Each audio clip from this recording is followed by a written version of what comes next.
प्रिय विद्यार्थियों, बे part third सांख्य दर्शन में पुरुष और प्रकृति दो मूल तत्व माने गए हैं।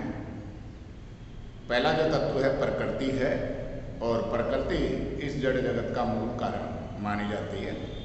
पिछले वीडियो के अंतर्गत हमने प्रकृति के स्वरूप के बारे में, प्रकृति के विभिन्न नामों के बारे में चर्चा की थी कि प्रकृति को विभिन्न नामों से जाना जाता है। प्रधान के रूप में, ब्रह्म के रूप में, अव्यक्त के रूप में, माया के रूप में, अनुमान के रूप में, जड़ के रूप में, एक के रूप में माना गया है, शक्तिमती के रूप में। बहुत सारे नामों से जो है प्रकृति को जाना जाता है, क्योंकि प्रकृति जो है समस्त जड़ जगत की उत्पत्ति अपने में से करती है। वो अचेतन होने के बावजूद भी चेतन वस्तुओं की और अचेतन वस्तुओं की उत्पत्ति करती है।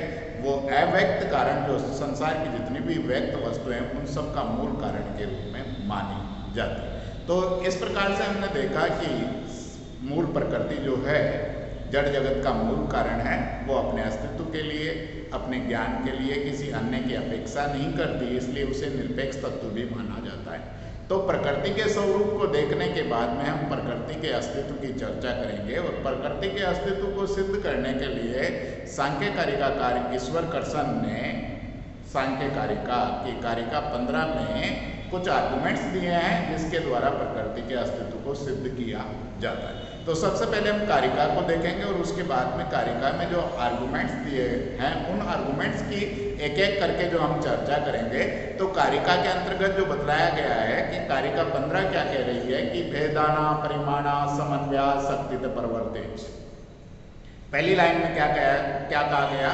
भेदाना परिमाणा समन्वया शक्ति परवर्तेज कारण कार्य विभागा अविभागादवस्य रूपस्य।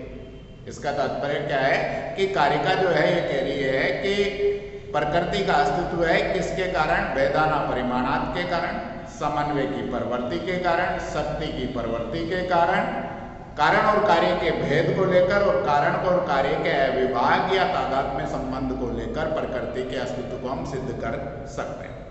तो यहाँ पर देखिए कारिका 15 में जो कहा गया है कि भेदाना परिमाणा समन्वया शक्ति परवर्तेज कारण कार्य विभागा अविभागादवस्य रूपस्य। ये ईश्वर कर्षण की जो सांख्य कारिका है उसके अंतर्गत कारिका 15 में जो ये कारिका के माध्यम से 5 आर्गुमेंट्स जो है प्रकृति के अस्तित्व को सिद्ध करने के लिए दिए गए हैं। पहला जो आर्गुमेंट दिया गया है भेदाना परिमाणात के रूप में, भेदाना परिमाणात के रूप में दिया गया। दूसरा समन्वयात के रूप में दिया गया। तीसरा आर्गुमेंट दिया शक्ति की प्रवृत्ति के रूप में।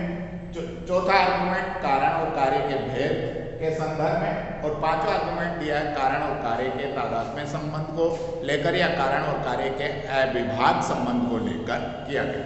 तो सबसे पहली जो बात हम करेंगे प्रकृति के अस्तित्व को सिद्ध करने के लिए, उसके अंतर्गत पहला जो आर्गुमेंट दिया गया है वो दिया गया है भेदाना परिमाणात के रूप में। भेदाना परिमाणात का तात्पर्य क्या है? परिमाण को लेकर भेद देखने को मिलता है, मात्रा को लेकर।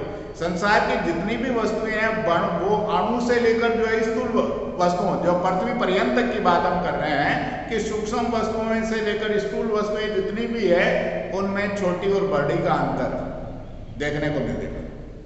जो है मात्रा का भेद जो है देखने को मिलेगा। महान अणु के रूप में और महान वस्तुओं के रूप में, बड़ी वस्तुओं के रूप में जो है मात्रात्मक भेद हमें देखने को मिलता है। इन मात्रात्मक जो भेद है उसका मूल कारण क्या है? सूक्ष्म वस्तु में और स्थूल वस्तु का जो भेद जो देखने को मिल रहा है उसके मूल कारण के रूप में जो है प्रकृति के अस्तित्व को स्वीकार किया जाता है कि प्रकृति मूल कारण है।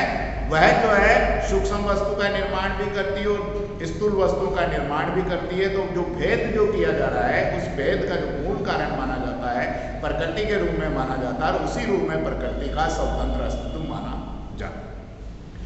दूसरा जो आर्गुमेंट दिया गया है, दूसरे आर्गुमेंट के अंतर्गत बतलाया गया समन्वयात। समन्वयात का तात्पर्य क्या है? समन्वय की प्रवृत्ति, सामान्यता की लहर जिसे हम कहते हैं कि जड़ जगत की जो वस्तुएं हैं उनमें भेद हमें देखने को मिलेगा।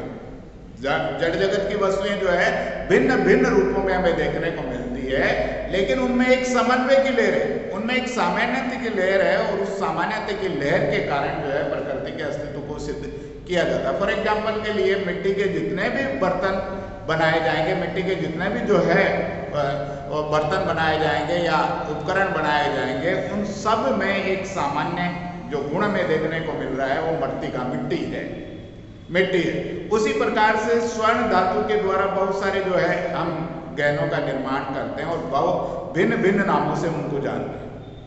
भिन्न भिन्न नामों से जो है हम जानते हैं, अनेक नामों से जो है उन गहनों को हम जानते हैं, लेकिन उन सब गहनों में, उन सब जो है जेवरात में एक सामान्य चीज देखने को मिलती है, एक सामान्य तत्व देखने को मिलता है, जिसे हम स्वर्ण धातु कहते हैं, स्वर्ण धातु के रूप में जानते हैं। तो वो जो स्वर्ण है या स्वर्ण है वो क्या है, एक सामान्य लक्षण है, एक सामान्य कारण है, जिसके कारण वो वस्तुएं अलग अलग होते भी एक ही वस्तु के रूप में, एक ही तत्व के रूप में पिरोई जाती है। तो सामान्य की प्रवृत्ति की जड़ जगत में जितनी भी वस्तुएं हैं, चाहे वो सुख की बात करें, चाहे हम दुख की बात करें, चाहे उदासीनता की बात करें, इन तीनों में जो समन्वय, सुख में, दुख में और उदासीनता किसके कारण उत्पन्न हो रहा है? तीन गुणों के कारण जो है सुख, दुख और उदासीनता का गुण में देखने को मिलता है। सत्व गुण के कारण सुख उत्पन्न होता है, रजोगुण के कारण दुख उत्पन्न होता है और तमोगुण के कारण उदासीनता का भाव उत्पन्न होता है। तो ये तीन जो है भिन्न भिन्न जो गुण है, उनमें एक समन्वय जो किया जाता है, ये समन्वय की जो प्रवृत्ति है वो प्रकृति के कारण ही संभव है। इसलिए जो समन्वय की प्रवृत्ति के रूप में जो है प्रकृति के अस्तित्व को हम स्वतः सिद्ध स्वीकार करते हैं। उसके बाद में बात करेंगे तीसरे कारण की, और तीसरा कारण जो बताया गया है वो शक्ति की प्रवृत्ति के रूप में, शक्ति की प्रवृत्ति से जो आर्गुमेंट दिया गया, शक्ति की प्रवृत्ति के रूप में दिया गया। जैसा कि हमने सांख्य दर्शन के कार्यवाद की सिद्धांत की जब हमने चर्चा की थी, तो वहां पर बतलाया गया था कि कारण जो है, कार्य में जो कार्य जो उत्पन्न हो रहा है, उस कार्य का मूल जो कारण है उसमें कार्य को उत्पन्न करने की शक्ति मौजूद रहती है। उस शक्ति के कारण ही वो कारण से क्या बन जाता है? कार्य बन जाता है। प्रत्येक कारण से कार्य की उत्पत्ति संभव नहीं होती, जिसमें जो शक्ति होती है उसी से उस कार्य की उत्पत्ति होती है। जैसा कि हम जानते हैं कि तिल में तेल को उत्पन्न करने की शक्ति है, तो तेल जो है तब उत्पन्न होगा जब तिल में होगा। ऐसा तो नहीं कि मिट्टी से हम तेल का निर्माण कर लेंगे। दूध में दही को उत्पन्न करने की शक्ति है, पानी के द्वारा तो दही का निर्माण नहीं हो सकता है। तो एक शक्तिमती कारण जो माना गया है, जो सख्त कारण है, जिसमें शक्ति है अपने कार्य को रूप देने की, उसे हम जो है शक्ति की प्रवृत्ति के रूप में जानते हैं। तो प्रकृति में जो है जड़ जगत को उत्पन्न करने की शक्ति सदैव मौजूद रहती है, शक्ति कारण माना जाता है, शक्ति का रूप माना जाता है। तो इस शक्तिमती के रूप में, शक्ति की प्रवृत्ति के कारण जो है प्रकृति के अस्तित्व को हम स्वतः सिद्ध स्वीकार करते हैं। तीन कारणों की हमने चर्चा की, वेदाना परिमाणात के रूप में, समन्वय की प्रवृत्ति के रूप में और शक्ति की प्रवृत्ति के रूप में प्रकृति के अस्तित्व को जो है सिद्ध किया गया। दूसरी पंक्ति देखिए, कारिका की जो दूसरी पंक्ति है उसमें कहा गया कारण कार्य विभागा अविभागादवस्य रूपस्य, कि कारण और कार्य में भेद है। कारण और कार्य को हम अलग अलग नामों से जानते हैं। कारण जो है अव्यक्त रूप है और कार्य जब वो बन जाता है तो क्या बन जाता है? व्यक्त रूप में माना जाता है। दोनों अलग अलग, मिट्टी अलग है और घड़ा अलग है। मिट्टी जो है कारण है और जब वो घड़ा बन जाता है तो वो क्या कहलाएगा? कार्य के रूप में कहलाएगा। तो ये जो है कारण और कार्य जो अलग अलग रूप में देख रहे हैं कि मूल कारण प्रकृति है और प्रकृति के द्वारा जो वस्तुएं उत्पन्न हो रही है जो व्यक्त रूप में जानी जाती है, तो ये कारण और कार्य अलग अलग है। तो जड़ जगत की वस्तुओं को प्राय हम देखते हैं कि कारण और कार्य अलग है, तो इस जड़ जगत का भी कारण जो है ये जो कार्य हैं उससे पृथक होना चाहिए और उस पृथक कार्य के रूप में जो है प्रकृति के अस्तित्व को स्वीकार किया जाता है। तो कारण और कार्य के भेद को लेकर जो है प्रकृति के अस्तित्व को सिद्ध किया गया। पांचवा जो कारण दिया गया अविभागादवस्य रूपस्य, कि कारण और कार्य का जो भेद हमें दिखलाई दे रहा है, कारण और कार्य का भेद जो हमें दिखलाई दे रहा है, वास्तव में वो भेद जो है कैसा भेद है? वास्तविक भेद न होकर हमें प्रतीति के रूप में दिखलाई पड़ता है। वास्तव में तो वो दोनों एक ही है, लेकिन अंतर क्या है? एक व्यक्त रूप है और एक अव्यक्त रूप है। वास्तविक कारण तो एक ही है, दोनों में कोई अंतर नहीं है, लेकिन सांसारिक जगत को चलाने के लिए इन दोनों को हम अलग अलग रूप में देख रहे हैं। तो दोनों अलग अलग होते हुए भी, मिट्टी और घड़ा अलग अलग होते हुए भी एक ही है।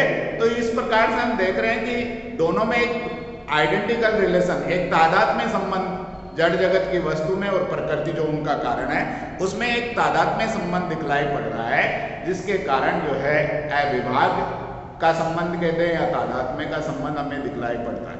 तो ये 5 आर्गुमेंट दिए गए, वेदाना परिमाणात्मक के रूप में दिया गया, समन्वय की प्रवृत्ति के रूप में दिया गया, शक्ति की प्रवृत्ति के रूप में तीसरा कारण दिया गया, कारण और कार्य के भेद को लेकर जो है प्रकृति के अस्तित्व की चर्चा की गई, और उसके बाद में कारण और कार्य के तादात्म्य संबंध को लेकर जो है प्रकृति के अस्तित्व को सिद्ध किया गया।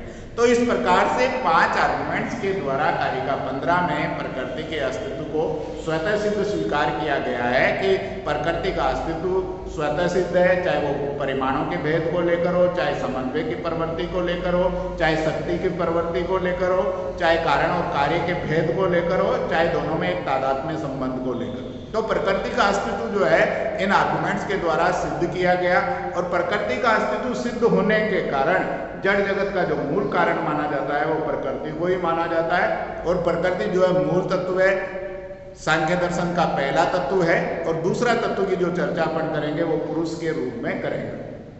तो इस वीडियो के अंतर्गत जो है आप लोगों को प्रकृति के अस्तित्व को सिद्ध करने के लिए आर्गुमेंट्स दिए गए हैं। 5 आर्गुमेंट्स की हमने चर्चा की है। तो आप लोग जो है इस वीडियो के माध्यम से प्रकृति के अस्तित्व के संदर्भ में जो है जो आर्गुमेंट दिए गए उनको आप लोग जो है तैयार करें, और उसके बाद में हम पुरुष के संदर्भ में नेक्स्ट वीडियो में चर्चा करेंगे।